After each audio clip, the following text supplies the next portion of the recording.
السلام عليكم ورحمة الله وبركاته. كسو دواada channelkan cusub waxa la yiraahdaa Somali Life. Waxaan ku haynaa sheekooyin codsiyo oo ku saabsan Soomaalida hab dhaqankeeda ama dabeecadaheeda iyo noocyada ay uga eg tahay noolayaalka dhulka jooga. Qayb waxay leedahay calaamadaha baahinka,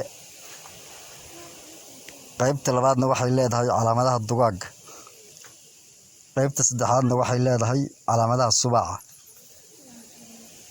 Hab dhaqankaas ay Soomaalidu u dhaqantaa hadda baahinku cadawgiisa waa yaqaanaa, dantiisana waa yaqaanaa, oo ilmihiisana waa yaqaanaa, waa ka fikiraa cadawgiisana iskama cesho.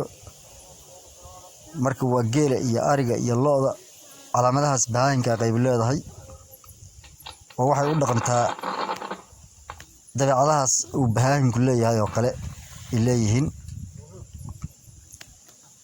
qaybta labaadna waxay leedahay calaamadaha dugaagga maslaxadiisu inay wax dhintaan maahan, wax maslaxada uma fulaan.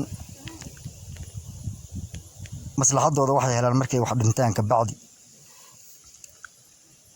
qaybna calaamadahaas oo kale leedahay oo Soomaalida calaamadahaas oo kale qayb leedahay. qaybta saddexaad waxay leedahay calaamadaha subaca waxa la yiraahdaa halka dhul jiifka oo miriidka dura noolaha naftii nool oo meel maraysa miriidka dura oo aan maslaxad iyo dan iyo wuxuu ka leeyahay mid la arag. waxa ku jira xasidnimada nooc ka mid ah oo xun baa ku jira.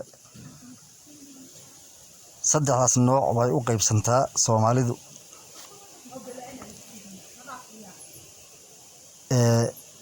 haddaan inisi sharaxo, geela iyo ariga iyo lo'da waa yaqaanaan ilmahooda, mooradii ku hoydaan, qofka wax siiya, cadawgooda intaba waa yaqaanaan, mana iska dhiciyaan cadawga.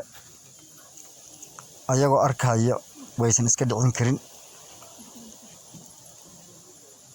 qaybta labaadna waa tan dugaagga calaamadaheeda leh oo inay wax dhintaan ama wax la gooyaan maahan, wax maslaxada uma fulaan. marka maslaxadooda fulaysa waa in ay wax dhintaan.